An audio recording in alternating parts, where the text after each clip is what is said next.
ఇలా విదిలించుకొని చేతులను ఇలా అనుకుని జస్ట్ ఇలా 2 చేతులు ఫ్రీగా పెట్టుకోండి. ఆర్మ్ పీస్ ఫ్రీగా ఉండి చేతులు ఇలా ముందుకు ఇలా చూడండి, ముందుకి వెనక్కి ఇలా అబ్జర్వ్ చేయండి. ఆ చేతుల మధ్య ఏముందో మీరు అబ్జర్వ్. కళ్ళు మూసుకుంటే కానీ తెలియదు, మెల్లగా కాన్సన్ట్రేషన్ ఆ 2 చేతుల మధ్యలో పెట్టుకుంది.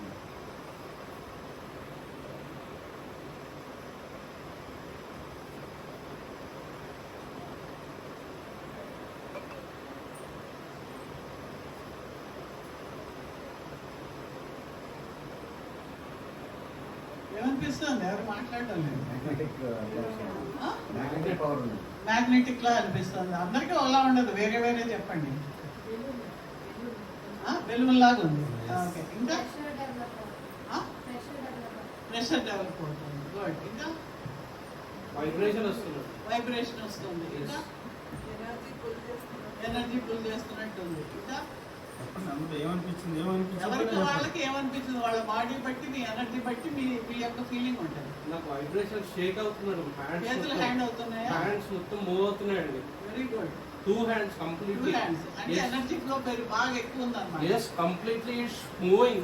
ఓకే ఓకే ఓకే ఇక okay okay Completely it's moving, ma'am. Okay Completely. Oh. Okay okay తీసేయండి. ఓపెన్ చేసేయండి. ఒక్కొక్కరికి ఒక్కొక్కలా ఉంటుంది. ఇప్పుడు ఆయన మూవ్ అయినట్టు నాకు అవ్వలేదు అంటే ఒక్కొక్కరికి ఒక్కొక్క, అంటే మన యొక్క ఎనర్జీ బట్టి, ఎనర్జీ నీడ్ బట్టి మనకు ఆ మూవ్మెంట్ అనేది అంటే ఇది అంటే ఎనర్జీ ఉందనేది అర్థమైంది కదా. ఎనర్జీ ఉంది, ఆరా ఉంది అన్నాము. ఏంటి మరి కనిపించలేదు, ఆయన ఇలా అన్నాడు, అదేంటో అనిపిస్తుంది కదా, మనకు లాజికల్ మైండ్ కదా.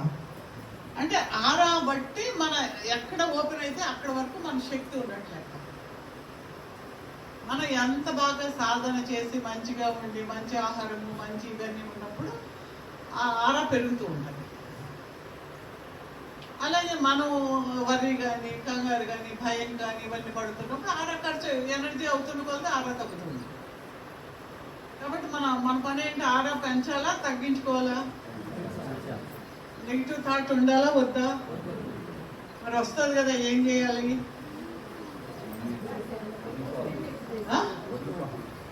అంటే నెగిటివ్ థాట్ వచ్చినప్పుడు దాన్ని క్లియర్ చేసుకోవడం కూడా మనం నేర్చుకుంటాం. నెగిటివ్ థాట్ రాకుండా ఏముండవు, వస్తూనే ఉంటాయి. వస్తున్నప్పుడు మనం తగ్గించుకోవడం ఎలాగనేది కూడా మనం నేర్చుకుంటాం. ఎప్పుడైతే మన ఆరా బాగా పెరుగుతుందో అప్పుడు నెగిటివ్ ఎంటర్ కావడం కూడా తగ్గుతుంది. మన శక్తి స్ట్రాంగ్ అవుతున్న కొద్ది నెగిటివ్ ఎనర్జీ లోపలికి రావడం తగ్గుతుంది. కాబట్టి మనం ఇప్పుడు ఏంటి, సిద్ధ ప్రాసెస్లో మనం ఎలాగ ఎనర్జీ తీసుకుని టచ్ థెరపీ చేయడం నేర్పిస్తాం. అంటే ఇప్పుడు ఏ జబ్బు అయినా ఎందుకు వస్తుంది?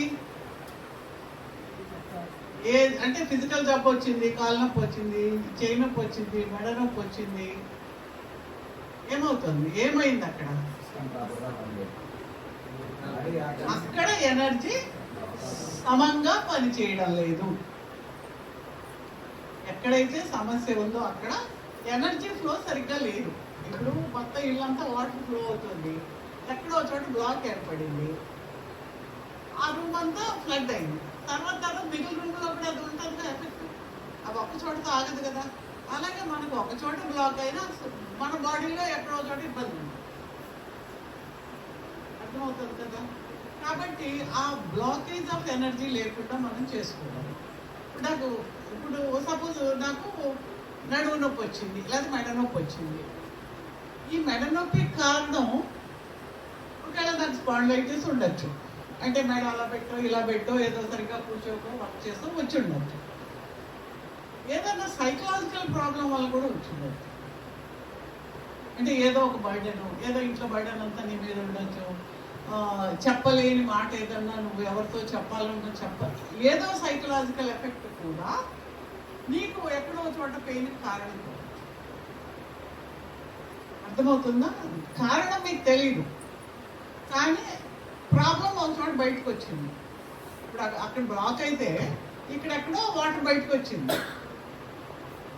అర్థమైందా? ఇందులో